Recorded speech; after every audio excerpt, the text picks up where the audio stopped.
You know, Monday Night Raw was a pretty damn interesting episode tonight. There was a lot of building blocks they had to do to make this episode very entertaining towards Night of Champions. Night of Champions is in 13 days. They got to build up all the matches that they can. We got some good build-up between the World Heavyweight title match with RVD and Alberto Del Rio this week. Not as good as on Friday Night SmackDown or Monday Night Raw last week, but pretty solid build-up. And what's interesting about this feud is the involvement of Ricardo Rodriguez. Ricardo Rodriguez has two different things that you can do. You can go predictable and maybe, you know, stay with RVD, or it could be an unpredictable swerve, and I know it's kind of stupid for me to say it's unpredictable, but hell, it could happen where he turns on RVD and he goes back with Alberto Del Rio, making us boo Ricardo Rodriguez even more. I mean, there's a lot that can be done with this Rob Van Dam and Alberto Del Rio feud, and especially with the character of Ricardo Rodriguez. It is nice that Ricardo Rodriguez is getting a good manager role out of this, and he's becoming a manager that could possibly be one of the most memorable managers in professional wrestling. Not the best of all time. I'm not saying he's going to become the best of all time, but he could become one of the most memorable managers that we've had in a long time in professional wrestling, and this is good that the WWE is really focusing well on Ricardo Rodriguez and what he is doing in the company, and I am proud to say that I am very invested into RVD and Alberto Del Rio. My investment level is not 100% high, but it's definitely interesting enough to me. The Divas segment that we got tonight. Now, as I look at the Divas segment, it just shows one thing to me. Actions speak louder than words. AJ Lee came out here, spoke her words, said something about reality, and the reality hit her right in the face as actions speak louder than words when all the Total Divas ganged up on AJ Lee. Now we got a big-time match at Night of Champions with the Total Divas and AJ Lee. Adds more to the Total Divas show, but it also shows that the Divas division is becoming more fresh, more entertaining. I mean, this is not the most entertaining Divas feud. I'm not saying this is a great Divas title feud, but what I am saying is at least they're putting in the effort and the effort to making me care about the Divas. I haven't cared about the Divas this much in a long time. It's not like, you know, AJ and Caitlyn was a bad feud. I thought the initial process of the feud was pretty decent, but I felt the execution of it was terrible. The whole Photoshop pictures between AJ Lee and Caitlyn were stupid as hell to me. But here, we're seeing that they are getting a good focus of what to do with the Divas, of what to do with their characters and how to intertwine Total Divas, a successful show on the E! Network for the WWE, to the wrestling product. So maybe that the people who watch Total Divas can transfer over to the WWE product. It's a long shot for the WWE. I like that they're taking a risk with this, but it's a good support there. We also got an end to a mid-card feud tonight in Miz and Fandango. I think this is the end to the feud. The Miz won. And this is good now that the Miz is finally getting back into the ring and he is wrestling again.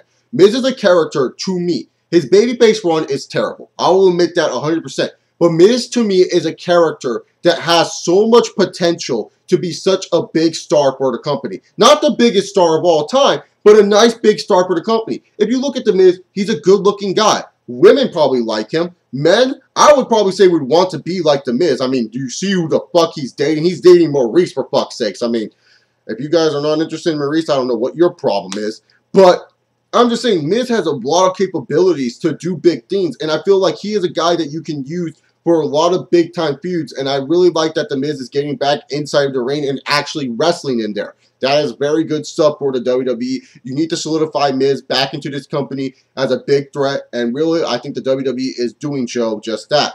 The Dolph Ziggler segment of the night with Ryback, I thought both came out of winners here tonight. A lot of people were upset with this, saying, oh, Dolph Ziggler's losing, he's getting jobbed out.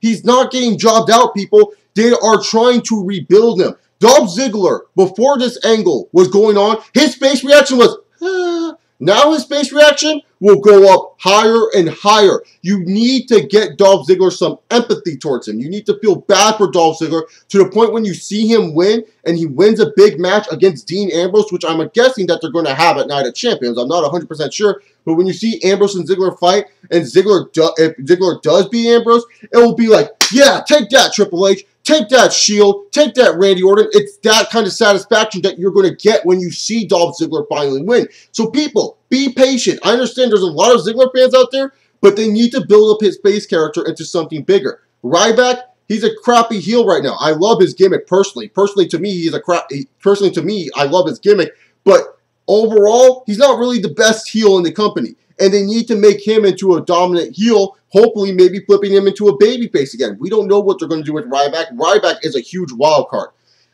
All right, I think I covered most of the mid-card, most of the solid stuff that happened on Monday night. Oh, the tag team match with the primetime players, good stuff for them. They won their match again, and that's good for them because you need to build up more tag teams. Tag teams were being featured, whether you people like those teams or not. Good job for the WWE featuring tag teams on the show. Now, anyways, time to talk about the meats and bones of this Monday Night Raw, the big segments of the night, the big storylines that were leading into Night of Champions. So, one of the big storylines was CM Punk taking on Paul Heyman and Curtis Axel. He's going to be taking them on in a handicap match. My problem with this handicap match is it's not for the IC title. That's my biggest problem. I feel Curtis Axel needs to be... He's a big featured player in this feud, pretty much. And whether you people agree or not, he is a big featured player, and he needs a big-time win. This is why I feel what the WWE is doing with CM Punk's character is brilliant. They're breaking him down in great perfection. They've been giving him big-time matchups. This is another big-time matchup. What I like about this is how CM Punk, he is solely focused on Paul Heyman. He has promised us he is going to get rid of Paul Heyman for us. And then not only that, he says that he doesn't give a fuck about Curtis Axel and that he's going to beat his ass too. That's good. I'm glad this is not just CM Punk and Paul Heyman fighting. I'm glad that, you know, Curtis Axel is being mentioned in this because he is a guy, a young, raw talent that you can take and do many great things with him down the road. And if WWE doesn't capitalize on this, you could be losing yourself a major star. This is why CM Punk focusing on Curtis Axel is a good thing for this company. And you guys know what up. My boy Randy Orton, you know, being the face of the company, you know, it's not my problem.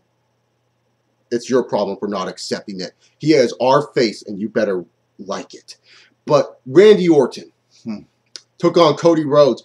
And the storyline for this match, you know, Cody Rhodes was so happy that the fact that he was getting to face Randy Orton. But the thing was, if he loses, he gets fired. He gets fired. Cody Rhodes will be joining Ted DiBiase, and they will be reunited again on Impact Wrestling or Ring of Honor Wrestling, whatever. Take your choice. But for me personally, with this whole Cody Rhodes and feud with Randy Orton, I felt they should have added it for the WWE Championship. Make it seem like a big deal for Cody Rhodes. I mean, we all knew entering this match, Cody Rhodes probably wasn't going to win, but just add that WWE Championship to it. I think it would have added much more prestige to this match. But Cody Rhodes and Randy Orton put on a very great match on Monday Night Raw. Go check it out. And I felt it did an excellent job here because Cody Rhodes ends up losing, and people were so sad for Cody. It was terrible what happened to Cody. You hear Triple H say you're fired. Fans are chanting, thank you, Cody, Cody, Cody. And then you get that money-making backstage promo by Cody Rhodes. And you have Cody Rhodes, you know, pretty much choked up, saying that, like, this is my dream. This is where I'm supposed to be. You know, my father, when he came here, he was dressed up as a polka dot freak. And my brother, he was dressed up in gold. And he has never been the same ever since. And I have a family to provide for. And, you know, he's all crying. And I almost got choked up during this. I was like, oh, man, dude, I feel bad for him. And then Josh Matthews asked him, Cody, what about your wife? And Cody's like, says nothing and just breaks down, you know, breaks down all around. And that is real human emotion being shown there. That is great shit. This is real human emotion being sold to us. And what this means for Cody Rhodes is when he returns, he has a bigger opportunity. See, the WWE, they're already setting it up for, say, for example, you know, they don't feel Daniel Bryan is a good route or, you know, Daniel Bryan doesn't beat Orton. They already have Cody Rhodes to come back and be a big-time player for this company and be featured in a main feud. And it would make sense for him to go after the WWE Championship, especially after what happened to him here tonight. So in all honesty, Cody Rhodes, to me, has become more of an elevated star just from this one promo. I really did like it here. Now, we move on to the main segment of the night, which was Daniel Bryan and Big Show, which got set up because Daniel Bryan pretty much disrespected Triple H. And, you know, Big Show is Daniel Bryan's buddy at this point. Big Show originally, and a lot of people don't understand this, the storyline for the Big Show was not supposed to be this storyline. It was supposed to be him and Mark Henry teaming up. But unfortunately, and hope you get better soon, Mark Henry did get injured. So which means WWE has to rewrite shit. It's not easy running a fucking company and having to rewrite shit, especially when you have something planned for two big monsters. Big Show, they're trying to show some empathy. Like I say with Dolph Ziggler, they're trying to make you grow empathy for the Big Show. Big Show's character has sucked major cock for a while. So they're trying to make you feel bad for the 7 feet tall, 500-pound guy. And they're talking about his personal life, how he lost a strip mall. I didn't know Big Show owned a strip mall, but okay. Lost his company, lost all this money. You know, he needs to provide for his family. And so, yes, this storyline, has it been overdone? Yes, people losing money storyline has been overdone in professional wrestling. But the thing is, they need something for Big Show so we can feel bad for him. And Big Show, I felt, was money tonight. I felt Big Show and Daniel Bryan's match was complete money. Big Show in that middle of the ring, you know, we saw his emotions and his anger. He's talking backstage to Daniel Bryan saying, I want to help you, you know, all this other stuff. And Daniel Bryan not backing down because Daniel Bryan, even though he respects and loves the Big Show as a friend, he cannot lose to the Big Show. He cannot show weakness because he has a huge WWE Championship match with my boy, of course, Randall Keith Orton.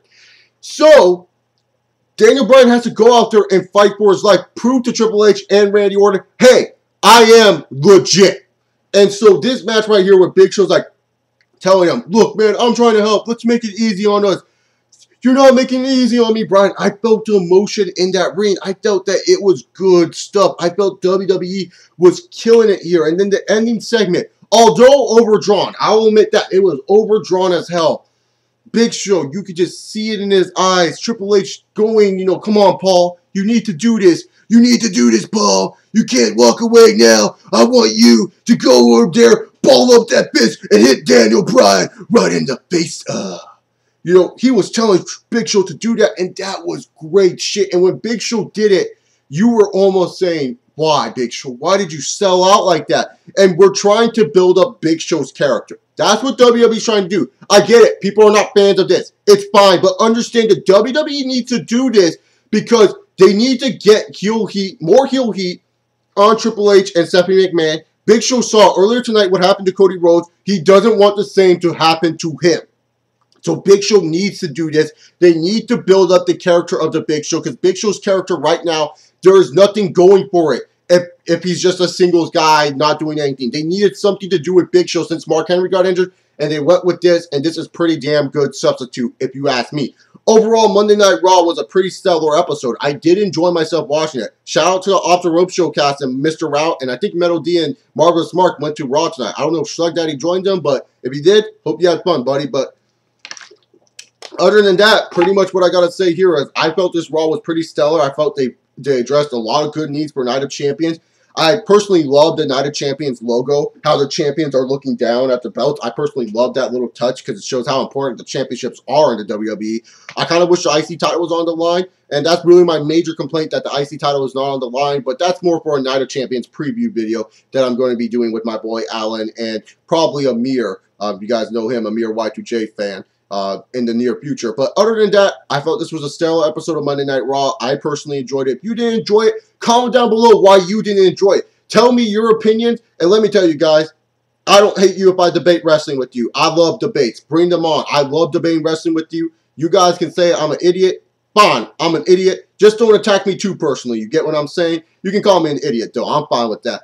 Alright guys, if you guys like me, make sure you guys subscribe by clicking the little icon or down below. Like this video, dislike this video, do whatever you want with this video. I'm going to be making an NFL predictions video on Tuesday, so Q&A will be on Wednesday. Make sure you send in questions for the Q&A. Follow me on Twitter at ChaseOlver68. I'll see you all later. Peace!